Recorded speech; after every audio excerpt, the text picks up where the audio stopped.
I accompanied my boyfriend in starting from scratch, enduring 7 years of hardship before finally achieving success, but coincidentally, his unattainable first love, his childhood sweetheart, returned at just the right time, not too early, not too late. If it had been a day earlier, he would still be living in a rental apartment. If a day later, I would have already taken him to meet my parents. After our third argument over the childhood sweetheart, I proposed breaking up. He did not try to retain me. Instead, he seemed relieved and softly said, "Sorry, could you withdraw from the company? I will compensate you." I readily agreed, and the very next second after the handover was clear, I asked my mother to raise his rent. Mother asked how much would be appropriate. "Raise it by the amount of my annual salary." The girl, dressed in a white skirt, approached me gracefully alongside Ethan. "Hello, sister, my name is Lily." As she extended her hand to me, her eyes turned to Ethan with a gentle smile. "I often hear brother Ethan mention you. You look even more beautiful in person than in the photos." I stared at the girl's delicate hand extended toward me, momentarily stunned. Glancing sideways at Ethan beside her, he was expressionlessly looking down at his phone. I hadn't been to the company for a month and came today intending to surprise him, but instead, he treated me to a cup of green tea first. I curved my lips into a smile, released the hand clutching the proposal ring in my pocket, and extended it to smooth my hair at the temples. "Pleased to meet you. I am the company's vice general manager, Ivy." I didn't expect Miss Lily to be the new procurement assistant. Lily withdrew her hand, smoothed her chest badge, and smiled even more brightly. "Brother Ethan is so good to sister. You're so young and already a vice general manager, unlike me, who has to start from the grassroots after returning from studying abroad." My brow twitched. What a scheming childhood sweetheart. Seeing is indeed believing. As early as when we first met, Ethan had confessed Lily's existence to me. He was a handsome youth living in a rented house with his widowed mother, while she was the pampered only daughter of the landlord's family. Unfortunately, childhood sweethearts could not compete with a sudden wealthy second-generation suitor. At the end of the story, Ethan smiled self-deprecatingly, saying he thanked Lily for making him grow. I thought he despised Lily. But now, he first secretly arranged for Lily to join the company and then casually brought her before me. I glanced at Ethan again. He was still operating his phone with his head down, appearing detached. From the opening of the first bakery to the establishment of the branded chain company today, every store in the company was selected and decorated by me. Over these years, the sacrifices and contributions I made to the company were no less than Ethan's, and now Lily was speaking manipulatively to me in his presence, and this was his reaction? I instantly lost interest in engaging in verbal sparring with Lily. "I'm really busy today, excuse me, let's chat another day." My tone was stiff, and Lily's smile deepened as she enthusiastically bid me farewell. When I sat down at the computer, I realized I had just acted like a deserter. Clearly, Ethan had bought me a house not long ago, and we were just one step away from marriage. What exactly was I afraid of? Make Lily leave, I don't like her. After returning home, I didn't probe deeply but directly asked Ethan to fire Lily. Ethan chuckled lightly and said indifferently, "Don't make a fuss." "Fine, then I'll take it as you agreed." After saying that, I turned directly into the bedroom, and Ethan followed. I'm also annoyed seeing her, but my mom, you know my mom, back when we rented from Lily's family, she always felt inferior. Now that Lily can't find a job and begged her, of course she won't miss this chance to show off. I changed into home clothes on my own, without turning back. "Then I'll buy your mom a gold bracelet to let her show off in another way." Ethan was silent for a while, then sighed, "Ivy, don't make it hard for me, okay?" My whole body stiffened. When Ethan first took me to meet his parents, his mother accepted my large bags of meeting gifts but only gave me a small red envelope with 200 yuan, along with a long chat about how childhood sweethearts failed to become spouses. Lily liked our Ethan so much, but Ethan, this child, has great ambitions and insisted on going to the big city to make a name for himself. Later, Lily went abroad. At that time, Ethan showed an awkward expression of wanting to speak but stopping beside her. How could I not understand that Helen was deliberately beautifying the past to save face for her son? Thinking of Helen's character and behavior, I couldn't bring myself to say the words of refusal. The room was silent, with only the alternating sounds of Ethan and my breathing. Finally, I softly hummed an agreement, and Ethan let out a long breath, hugging me from behind. "Don't be angry, okay? I promise it won't happen again." I snorted with a laugh. "Won't happen again? Do you have other ex-girlfriends?" Ethan lightly bit my shoulder. "I've only dated you, there were never any ex-girlfriends." I'd sked twice, talking nonsense with eyes open. "Didn't you hear her call me sister today? I'm the sister, she's the little sister, both your little darlings." His hand movements paused for a moment. "For my mom's sake, I've wronged you." I said no more, just raised my hand to lightly stroke the curtains I had personally selected, beginning to regret accepting this house. When buying the house initially, Ethan insisted on putting only my name on it. My mom is hard to get along with but cares a lot about face. With the house in your name alone, she won't feel comfortable coming over in the future. Ethan hadn't said he loved me in a long time, but I felt this statement was more touching than 10,000 I love yous. He cared about my feelings, and he wanted to give me a home. Suppressing the joy in my heart, the next day I went to see my mom and showed her the purchase contract. "Mom, do you have time tomorrow evening? I want to bring Ethan back for you to meet." My mom leisurely ate a spoonful of bird's nest, not even bothering to give me a glance. "Don't get too happy too soon, first think about how to explain to him that you are actually my daughter." The smile on my face faded. Over these years, Ethan only knew that my parents were divorced and, after remarrying, neither cared much for me as their daughter, but he didn't know my mother was from a wealthy family. Before I was 16, I lived with my father and truly suffered under my stepmother. My mom only reclaimed my custody from my father after her third marriage failed, completely despairing of marriage. In the summer when I was 20, my mother discovered my relationship with Ethan.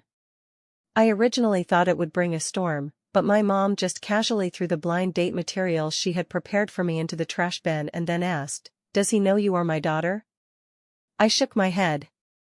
My childhood experiences made me very clear that once emotions are mixed with interests, it's like money falling into the toilet. Not picking it up is a pity, but picking it up is disgusting. My mom sked, asking for trouble. At this moment, staring at the purchase contract and diamond ring on the coffee table, my mind was in turmoil.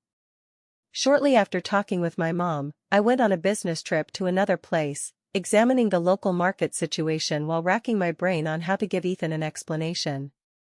On the evening before the return trip, I happened to pass by a jewelry store, had a sudden inspiration, went in, and picked a diamond ring for myself. My plan was to propose to Ethan first, then confess everything to him.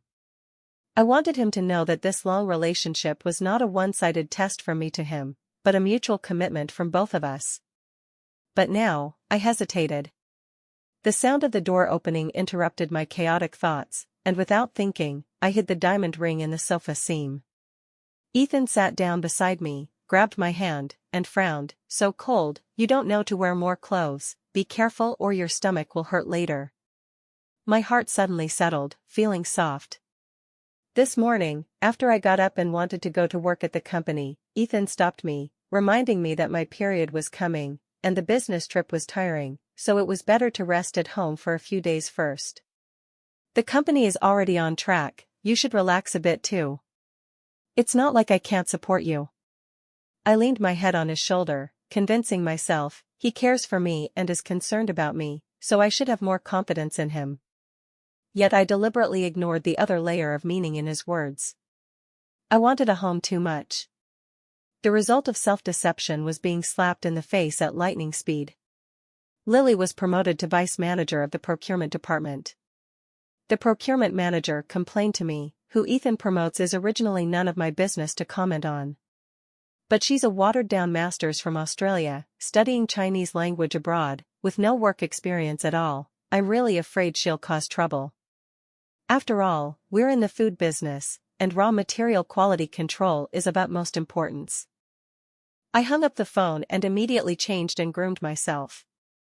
But before going out, seeing my bright and capable self in the mirror, I suddenly changed my mind. I removed my makeup, took off the tailored suit, and put on jeans and sneakers dug out from the corner of the wardrobe. Sure enough, when Ethan saw me, his eyes clearly lit up, revealing a gentle smile he himself didn't notice. "Why are you here?" "I am the vice general manager of the company, why couldn't I come?" But I didn't mention a word of it, raised the canvas bag in my hand and shook it, smiling. "Half-baked cheeses from 3 different stores, I want to test you."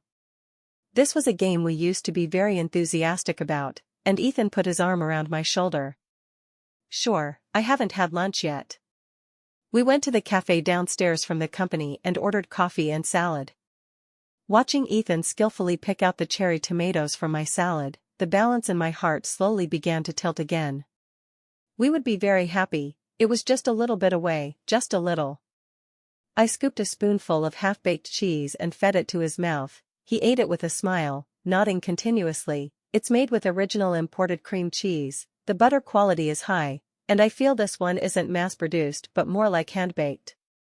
I very cooperatively flattered. "Ethan has such a sensitive tongue, you guessed it all right." He glanced at me sideways, with mischief and pride. "Of course, didn't you know that long ago?" My face heated up, I hummed and turned my head, only to see Lily sitting at the bar, staring blankly at us. The moment our eyes met, Lily knocked over the coffee cup in front of her, letting out a cry of surprise. A gust of wind suddenly brushed my ear. It was Ethan rushing over. "How could you be so careless? Quickly rinse with cold water." "Where's the waiter?" He grabbed Lily's right hand, his eyes full of anxiety. The waiter took them to the counter to rinse, and Ethan was still asking if the store had prepared burn ointment. The waiter was a young girl, probably scared by his sharp attitude, murmuring one moment that there was, the next that she forgot where it was placed. From seeing Lily get burned to supporting her out of the cafe, Ethan didn't glance at me from start to finish, while Lily took the time to glance at me a few times. I was expressionless, she was probably very smug. Unfortunately, my vision was blurry, and I couldn't see clearly. Ethan's heart had already drifted away, I couldn't deceive myself anymore. I silently walked out of the cafe, didn't drive, and my feet automatically took me to the nearest bakery from the company. This was the second store we opened, the first one had already closed. At that time, Ethan was so anxious that he suffered insomnia every night. The business was clearly thriving, but the landlord issued an ultimatum, demanding he move out within a week. Contracts guard against gentlemen but not villains. In the food business, others have 10,000 ways to make you unable to continue. He and I split up, shuttling through the city day and night, hoping to find a suitable shop to move into. Unfortunately, we had no such luck. Helen called, asking how the business was. With a pale face, he said everything was fine, not daring to mention that the deadline for the house mortgage loan he had secretly taken was approaching, and the credit card could no longer yield more funds. That house was Helen's lifelong hard work, and they had just lived there for a year. Without the house, Helen would probably go crazy. That night, Ethan held me, crying like a 1.8-meter tall child. After calming down, he transferred the remaining 6,000 yuan in the account to me and proposed breaking up. "Sorry, this is all I have left, the house lease has 2 months left, save this money, it should support you until you find a job. What about you?" He smiled freely, saying he would return to his hometown by the sea, seeking a high-paying but dangerous job on a ship. In short, he would need to work hard to repay debts for the next dozen years, so I shouldn't wait for him. "Forget me, you deserve better." I didn't want to ask my mom for help, but if he left like this, I would never forget him for the rest of my life. On the other end of the phone, my mother was unruffled and asked how much money I needed. I tried hard to control my voice and said I didn't want money. "The corner shop opposite City No. 1 Middle School, can you rent it to me cheaper?" 30,000. I was surprised, it was too cheap. Pong, 2 bamboos. I gritted my teeth. "Mom, please." "Who?" Ha ha ha, I moved the phone 2 inches away. Finally, the other side quieted down, and my mother's tone was light. "That shop is just vacant, if you want to use it, take it. The keys are hanging on the wall in the second-floor study, go home and find it yourself." From the wall densely packed with keys, I found the one I wanted. When my mom entered, I was worrying whether to immediately confess my true identity to Ethan or make up a story to continue hiding it. You have the fate of digging wild vegetables. She held her beloved Papillon in her arms, casually scolding me while feeding the dog biscuits. Sharing adversity is easy, sharing prosperity is hard. I advise you to confess early, at least you'll get a clean break. After the dog finished the biscuit, it whimpered twice, and my mom coaxed it softly, "Does baby like it? Then mommy will buy more next time." My right hand suddenly tightened, the key in my palm cold and hard. I suddenly felt my nose sting badly, lowered my eyes not daring to look at her. "Thanks, Mom, I'll go first." When leaving, I didn't notice the steps, stepped into air, and fell hard. The villa's doors and windows had really good sound insulation, no one heard how aggrieved I cried, and moreover, a ready-made story was there. I saved Grace's dog, she knew I was looking for a shop and, to thank me, insisted on giving me this shop for free for a year. I presented the keys to Ethan, he didn't even look, gently holding my scraped elbow, his eye corners red. "Does it hurt?" I nodded heavily, tears instantly sliding to my chin. "It hurts terribly." Then I smiled again. "Ethan, we don't have to separate." Ethan suddenly pulled me into his arms, burying his head in my neck, his voice muffled. We'll never separate." "But Ethan, how could you let go first?" I sat on the bench in front of the bakery, watching the street go from bustling to lonely splendor. June nights could be so cold, my brain seemed frozen, not knowing where to go. Suddenly, a shadow fell over my head, it was the most familiar outline. Ivy. Ethan looked down at me, the emotion surging in his eyes, guilt or pity, I couldn't distinguish. "Let's go home, okay?" I smiled tiredly, said okay, and let him hold my hand back to the cage he had carefully built for me. He blow-dried my hair, brought me hot milk, tucked me in, and finally asked if I could stop going to the company. "I only treat Lily as an ordinary friend and employee, believe me, Ivy, I'll never leave you." I looked at him quietly for a while. Then smiled, said okay, and he breathed a sigh of relief. After that, he truly treated me with even more meticulous care, asking every day after work what I wanted to eat. I thought hard, but unfortunately couldn't think of anything. So I opened the shopping app, pulled out the shopping cart list, and told him one thing I had wanted before each day. At first, it was newly listed sandals and printed dresses, then the leather bags and cashmere coats I had been deterred by the price at the end of last year. Every time Ethan opened a package for me, I would show a surprised expression, actively cooperating with him to portray a loving couple. Finally, only a few pairs of rings and wedding dresses remained in the shopping cart.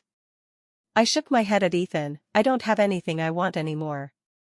He smiled as if relieved of a burden and suggested to me, "Ivy, let's travel to northern Xinjiang. Haven't you always wanted to see the desert?" I was stunned for a moment, considered briefly, and still agreed.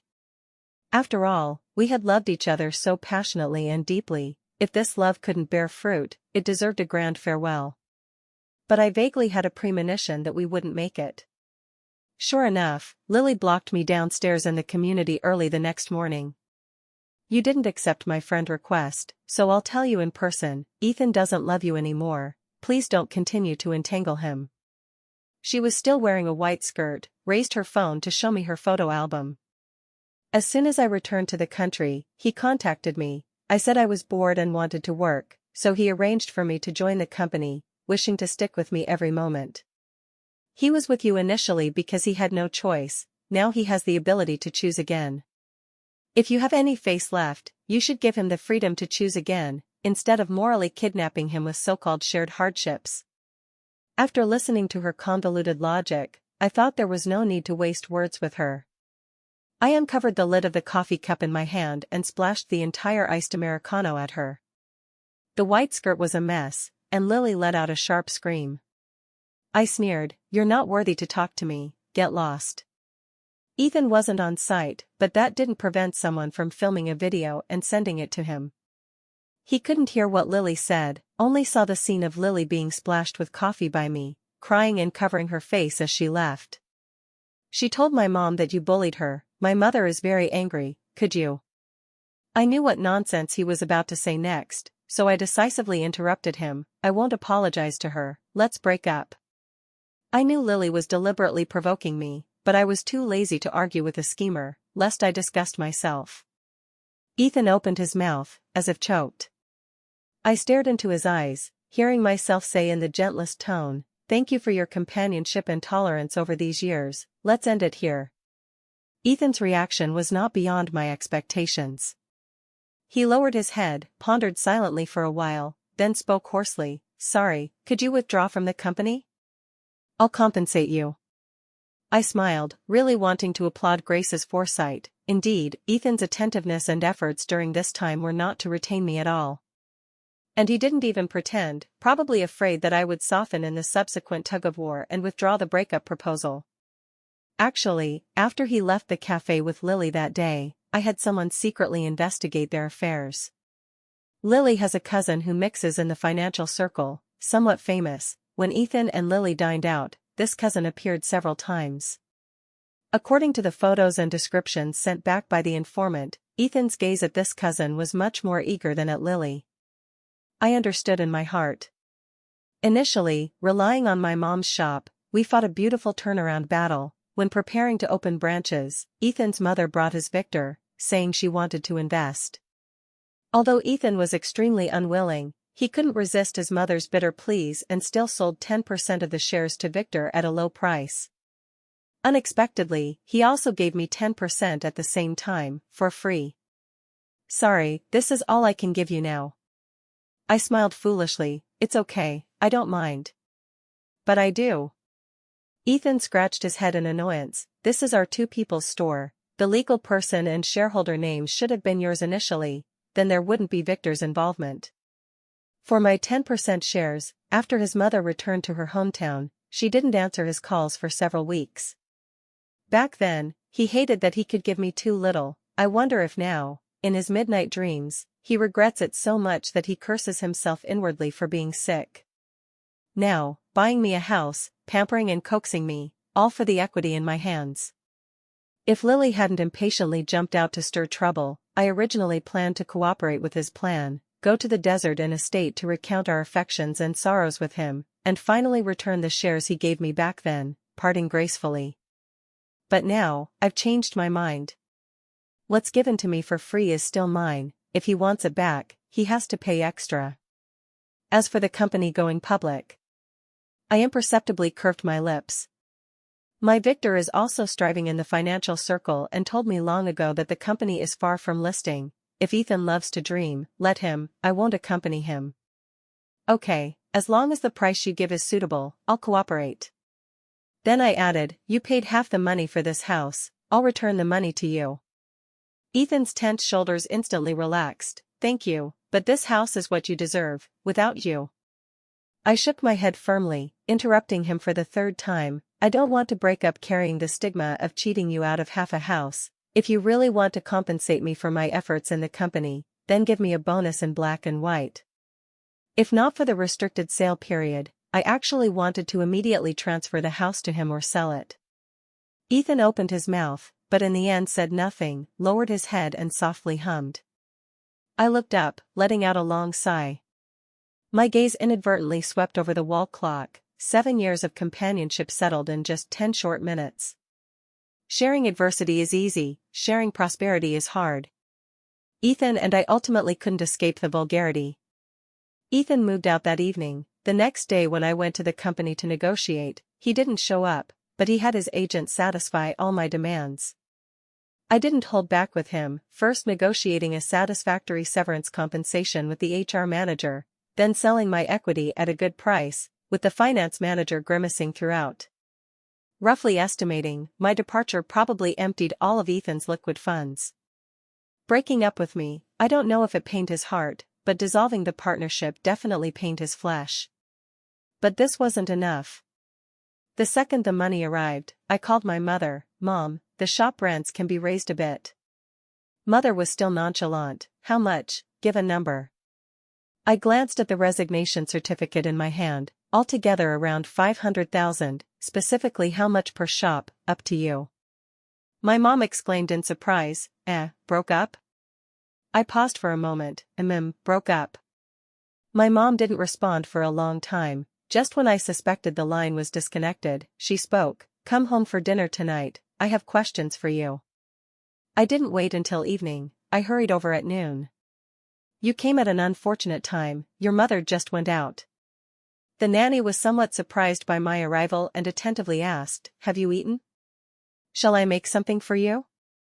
I came with a belly full of words, I couldn't eat until I said them. After declining the nanny's kindness, I went upstairs alone. Pushing open the study door, that familiar wall of keys came into view again. Relying on parents is either 0 times or countless times. Since I asked my mom once, afterward when opening branches, I would prioritize renting her shops, because I didn't have to worry about being suddenly evicted or having rent raised when business boomed. During holidays, I would come as a tenant to give gifts to Grace. On ordinary days, I only came when I had business. In this way, I enjoyed the conveniences she provided while silently resisting her. Because she didn't approve of my relationship with Ethan. Because as a mother, she was absent when I was young and helpless. On the desk was a family photo, grandparents sitting in the center, she and Aunt Victor standing behind the elders, and holding Leo in her arms. I must have been about 3 years old then. When she took this photo, did she ever think of me for a moment? My throat felt tight. Clearly, I had decided long ago not to care. Damn Ethan, making me want to argue with my mom. When my emotions were almost brewed, my mom sent me an address, telling me to go there immediately, it was urgent. Looking at the mark on the map, it was a jewelry store. Upon arriving, my mom waved her hand grandly, "Pick whatever you like." In a flash, I thought of the diamond ring I didn't have time to give, still hidden in the sofa seam. Thus, I involuntarily showed a survivor's smile. Fortunately I kept the house, or I couldn't escape social death. Seeing me smile, my mom smiled too. No need to be polite with me. Deciding to let go as a matter of an instant, I looked at my mother and said softly, "Mom, I don't want jewelry, I want to eat food cooked by your own hands." Mom was stunned for a moment, then held my hand and left amid the clerk's forced smiles. On the way home, when my mom learned I sold the shares, she gave me a very disdainful look. "So spineless, just a breakup, and you don't even want the shares." I immediately retorted, "When you divorced, you didn't want the child either." My mom's momentum suddenly weakened. Shares and children are of course not comparable, but both represent our determination not to have any further intersection with the other party. The long traffic stretched for kilometers, the air in the car was silent to the point of suffocation, my mother and I trapped in this small space with nowhere to escape. Finally, my mother sighed faintly, "That's why I can see that you actually haven't let go. Don't follow my old path, don't make it hard for yourself." I didn't want to cry in front of her, but I really couldn't hold back. The person who was initially willing to give everything for me, promising to marry me once he earned money, ended up abandoning me for money. I lay on the steering wheel, crying hysterically.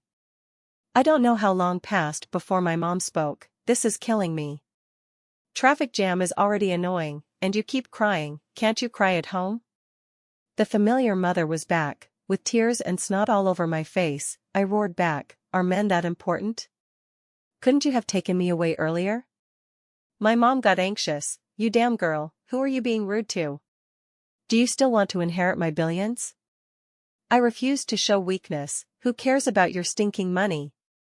I have a house, car, and savings now. Tomorrow I'll go on a world tour, changing a handsome guy every day to accompany me seeing the world." My mom caught the key point. "How long has it been since you ate well, still changing one every day?" "None of your business, will you reimburse?"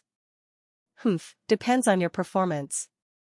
I didn't want to forgive my mom so quickly, but she gave too much. In the supermarket, I bought her a broccoli, and she gave me a black card saying "Swipe as you like."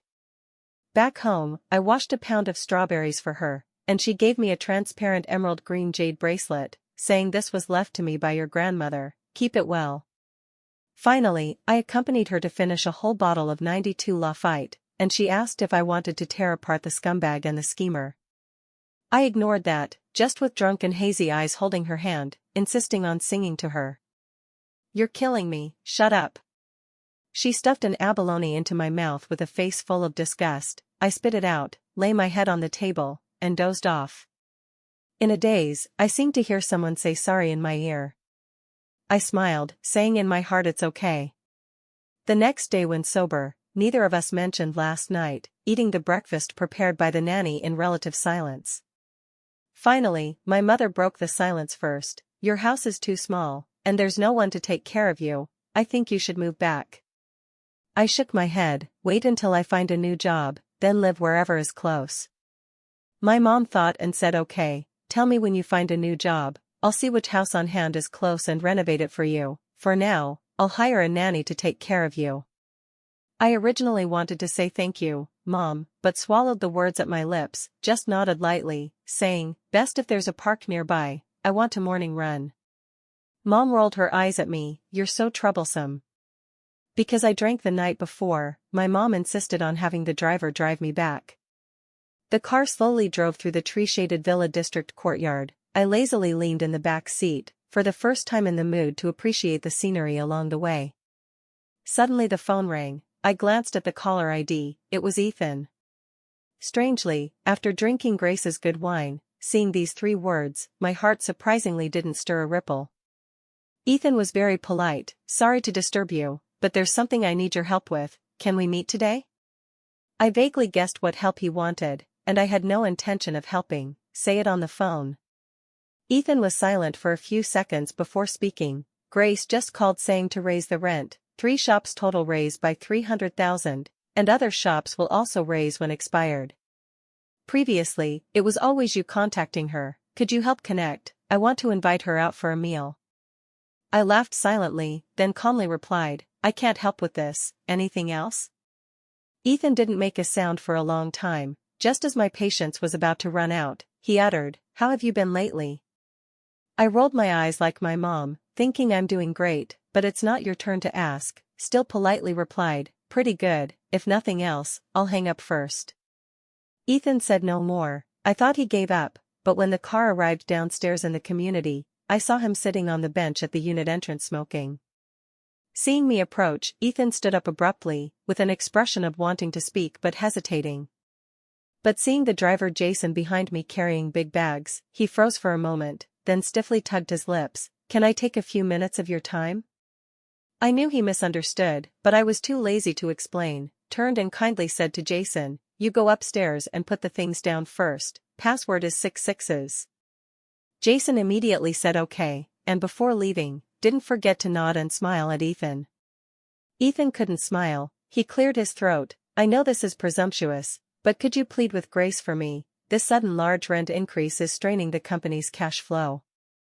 It seemed he was really anxious, willing to beg me so humbly. I decided to make it quick. "I really can't help you, wasting time here with me. Better to quickly find new shops. There are many vacant commercial spaces outside now. There will always be suitable ones. But no matter how tight the company's funds are, is it as tight as when we just started? Moreover, Grace's rent increase this time isn't much beyond market price. It's that she rented too low before. She's been benevolent enough, one can't be too greedy." Ethan's face changed several times, finally settling on 3 parts sarcasm, 3 parts nostalgia, 4 parts sorrow. "Ivy, you weren't like this before." My mouth twitched. What sin did I commit to be questioned about changing hearts by the one who changed first? Seeing Ethan open his mouth wanting to continue, I hurriedly raised my hand to stop. "Ethan came to see me today. Miss Lily doesn't know, right?" Sure enough, Ethan's face stiffened. I smiled bitterly, though the innocent are clear, but if Miss Lily misunderstands, it's another trouble. Between adults, interaction values boundaries. What do you say, Ethan? When Ethan left, his face was tense, as if I owed him 800 yuan. I shook my head. Just as I went upstairs, my mom's call followed. "Don't look for work yet, your Leo has something to discuss with you." It turned out my Leo saw Ethan's chain bakery business was good. Hearing my mom asked Victor to find me a new job, he immediately wanted to partner with me to open a similar company. "If you're willing, I'll directly take back those 3 shops. Coincidentally, The other party said to consider today and hasn't paid yet. I considered for a minute and agreed. Hanging up, I couldn't help sighing. Fate circles back to the origin. When I took Leo to inspect one of the stores, we bumped into Ethan and Lily. I brought Leo to see the general foot traffic and per capita consumption of this store. They were probably planning to find a replacement storefront nearby. Upon meeting, Lily smiled at my Leo. What a coincidence, Sister Ivy, bringing a newcomer to revisit old places. Ethan darkened his face. I knew he misunderstood again. The innocently implicated Leo blinked. What revisit old places? This is our family's. I pinched Leo, forcing him to swallow the rest. Although once the new store opens, Ethan would know we took these 3 stores, I still didn't want him to know the landlord Grace is my mom. After all, business values harmony for wealth. I was a bit worried that after knowing the truth, they might get furious and one day come to make trouble irrationally. Even if not hurt, it'd bring trouble. Seeing me winking at Leo, plus Leo's our family's 4 words, Lily quickly imagined a plot, laughing uncontrollably. Oh, Sister Ivy wouldn't be deceiving the little handsome guy, saying she's still the company's shareholder and vice general manager, right? Leo and I exchanged a glance amid Lily's laughter, both feeling embarrassed for Lily. Meanwhile, Ethan beside didn't know what he thought of, his gaze at me pleasant with a trace of pity. Yes, he has a successful career with a beauty by his side, while I lost love and job, not daring to confess my true situation to the new partner. This contrast refreshed him. Finally, Lily laughed enough, looking at me wanting to say more, but Leo didn't give her the chance, preemptively asking me knowingly. Cousin, how much did Aunt originally plan to rent the shop for? Isn't the price she gave me now too low? After all, the foot traffic here is so high, even if we're relatives, it's not good to take such advantage of you. I sneered inwardly. Indeed, my mom's family can take actual advantages but not verbal ones. At this point, I could only cooperate with Leo, generously waving and saying no, use it with peace of mind. I didn't look at Ethan and Lily's expressions, I could imagine they weren't good. Leo glanced opposite, still not enough. He pulled out several keys from his backpack, face full of happy troubles. Cousin, quickly help me see which is for the shop at the subway entrance. Later, tell Aunt too, the writing on many keys has faded. What else could I say? I could only follow his words saying got it, I'll tell my mom when back, let her remark the keys when free. Ethan's face was pale. Finally, with trembling voice, he squeezed out from his teeth, Grace is actually your mother? I nodded, genuine biological mom. Ethan's chest heaved, you actually hid it from me for so many years. I thought and felt I should apologize to him. Sorry, actually that day I went to the company intending to tell you, but unexpectedly chatted too congenially with Miss Lily and forgot. Saying that, I smiled kindly at Lily again. Today we met by chance, so I'll notify you too. My mother will gradually take back the remaining shops, hope you can start preparing for relocation soon. Ethan turned and left with a livid face, Lily chased after in a daze. Leo claimed credit from me. I shook my head helplessly. You were too impulsive. Being laughed at a few times won't lose a piece of flesh. What if they come to make trouble after opening? Leo looked at me puzzled. If this small business isn't fun, just don't do it. Do you lack this money? Why fear their trouble? I jolted to realization, then self-mockingly smiled. It was my small pattern. Digging wild vegetables too long, suddenly eating meat at the table. I'm not adapted. Ethan's bakeries closed one after another. Leo and my bakeries opened successively. I have operational experience, Leo has capital, plus my mom is the landlord who doesn't raise rent or evict. In just 2 years we opened dozens of branches, revenue rising steadily. Victor originally thought Leo's first venture, not losing his earning, now overjoyed, directly saying let's push harder, wait for the company to scale, he'll personally help prepare listing. My mom smiled proudly aside, Ivy's business mind follows mine. I pursed my lips, thinking I clearly inherited your love brain. My business acumen was trained by Ethan later. On the other side, Ethan's company didn't close, but store numbers and product reputation were much inferior. Many old employees jumped to my new company, knowing our past, they would gossip to me at every chance. Knowing listing hopeless, Ethan immediately broke up with Lily. Lily disagreed, blocking Ethan at the company entrance several times. Finally ended with Ethan being publicly slapped by Lily and splashed with coffee. Not long after, Ethan became a figurehead, key positions occupied by his mother's maternal relatives. Ethan wanted to manage but was powerless. Recalling when his mother wanted to insert people into the company before, Ethan would push me to be the villain, I couldn't help sighing. They say women in love have zero IQ, I was indeed silly before. After that meeting, Ethan never sought me again.